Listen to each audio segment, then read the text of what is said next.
qabirga dayındıqsız kirетін bolsa, Bismillahirrahmanirrahim 3-cü dərsimiz.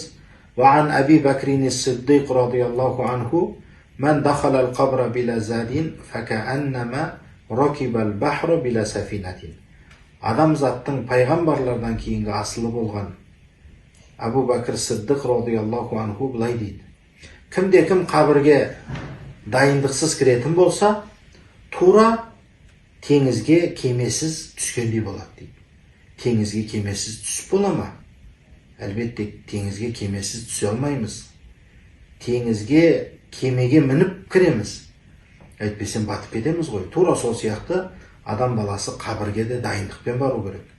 Адам баласын жерлеп болғаннан кейін, білесіздер, қабірде сұрақ алатын періштелер болады. Мүнкәр, нәкір періштелер дейді. Жалпы адамды қабір қысады дейді ғой. Сол қабір қысқанда қорқыныштан адам баласы не жауап берерін білмей, жауап беретін нәрселерін ұмытып қалады екен. Сол үшін бұл дүниеде біз үнемі қабір азабын ойлап, сол қабірде беретін жауаптарымызға дайындалып жүруіміз керек. Мәселен, жеңіл ғана түсіндірейікші. Раббың кім дейді? Пайғамбарың кім? Дінің қайсы? Кітабың қайсы деген сұрақтарға жауап беру. Жалпы біз мұсылман адам бұл дүниеде сынақ дүниесі ғой. Әд-дүния мәзраатул ахира дейді ғой.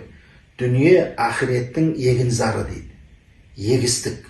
Yani бұл дүниеде нені ексек, ана дүниеде соны орып алады екенбіз. Сондықтан мән ахабба шай'ан әксара зикраху дейді. Кімде-кім бір нәрсені жақсы көретін болса, соның зікірін көп жасайды, яғни соны көп айтып жүреді дейді. Бізде осы дүниеде үнемі жақсы нәрселерді айтып, үнемі ана дүниеде Алла Тағаланың алдына жарық жүзбен баратындай амалымыз болуын Алла Тағала нәсіп етсін.